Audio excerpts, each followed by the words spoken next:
you $100. Nobody knows it. And take back 99, right? So again, they say in the Marine Corps the pay is mighty fine, but they give you $100 and take back 99. Is this cadence that we run to in the various branches of the military. So that should give you like a basic idea of like what the average service member knows about military funding.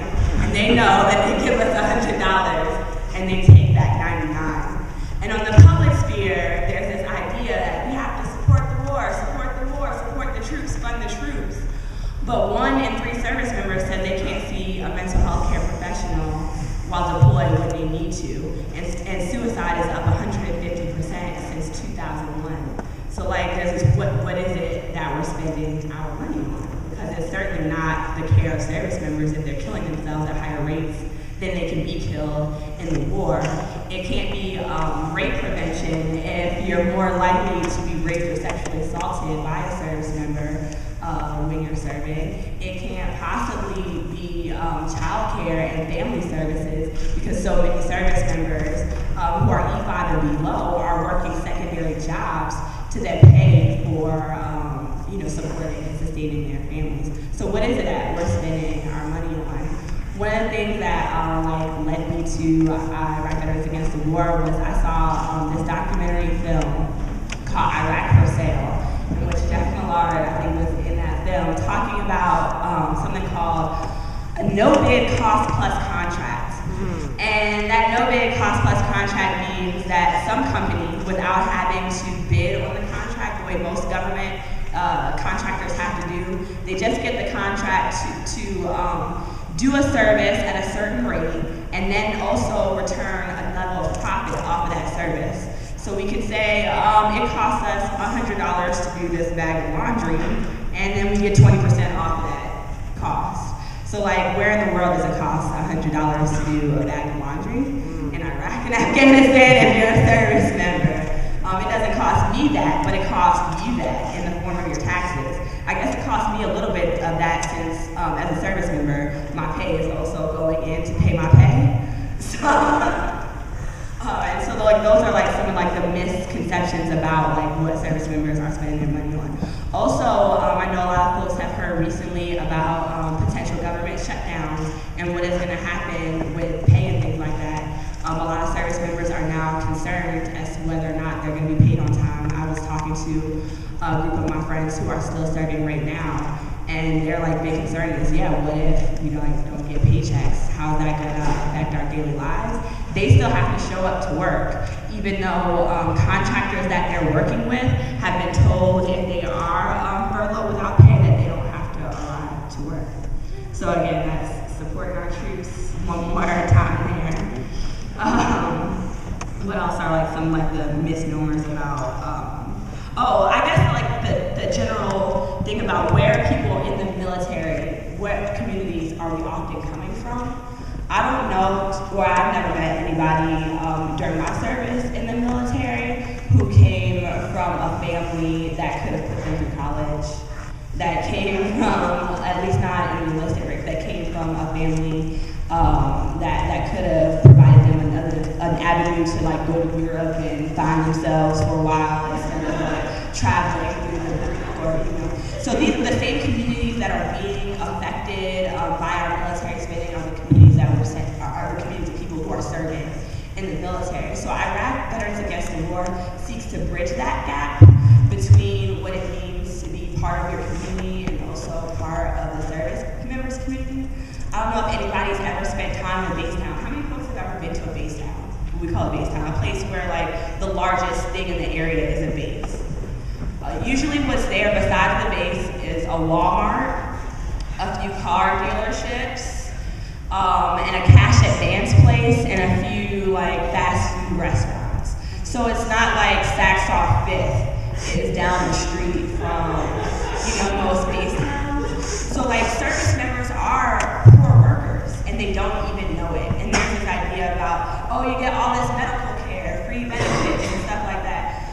What you get is unlimited Motrin, essentially as a free service for healthcare. When I was a reservist,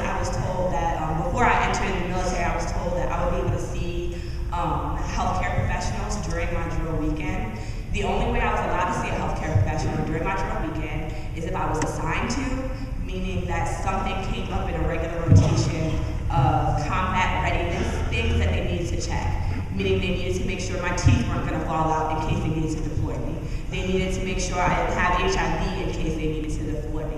Things along that nature, but I was never provided things like contraception or women's health care services or a lot of other general checkups or things that I was told I would be able to be provided as a reservist seeking treatment. And similarly, if you are on active duty, you can't just wake up in the morning, I need to go to a doctor and just go. You have to ask permission to go see that doctor, and then that doctor will give you permission to rest yourself or not rest yourself and things like that. So like where that control is with a service member and where that things come from is drastically different.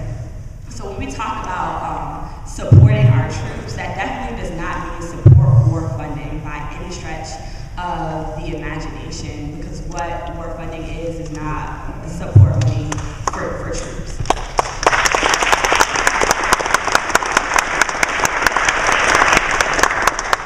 When things first started, I was restricted to a base the duration of my deployment. I found out that friends outside of that base were not being provided with life care protection that I was provided with, even though I was inside the wire. Like, there were friends of mine who did not have SAPI plates, which is protection for blood grounds from water fire. Yet at the same time, there were people who were able to order exorbitant amounts of things we just didn't need because money flows into Iraq like nobody's business. And we were told as administrative types that we needed to be spending this money so we could get more of it, which meant we could buy brand new pins in every color if that's what I wanted to. I could get a special forces knife to open up this box with if that's what I wanted to. But there were service members outside the wire who couldn't get SAPI plates to save their lives. So again, support for the war and support for the troops are two very different things. And again, like a lot of folks have named a lot of statistics that show just where the decline is socially from the war. I'm a 70% disabled veteran myself. I don't look it. I look pretty fine and healthy. But you'd be surprised how many folks are in our communities who are very much like me and who are more disabled than I am and who have not been rated by the VA like I have. I had a lot of support through Iraq Veterans Against the War and other folks like in our community to help me get what I needed.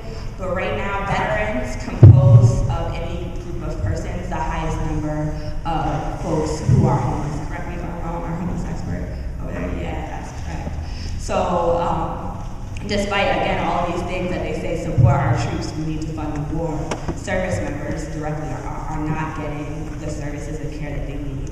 Right down to even tracking statistics for rates at which service members have been diagnosed with post-traumatic stress disorder, rates at which service members are experiencing military sexual trauma, and rates at which service members are experiencing traumatic brain injuries are not even being accurately recorded. So it's like we're not even making this effort to find out what it is that service members actually need, yet Halliburton can get a contract no problem. So right now, Iraq Veterans Against the War is working on a campaign called Operation Recovery. And Operation Recovery seeks to do what it says right here on this fancy t-shirt: stop the deployment of traumatized troops, which means service members who fit into some of those categories that I just listed, whether they have experienced military sexual trauma, post-traumatic stress disorder, or traumatic brain injury, right now are being redeployed back into those traumatic experiences.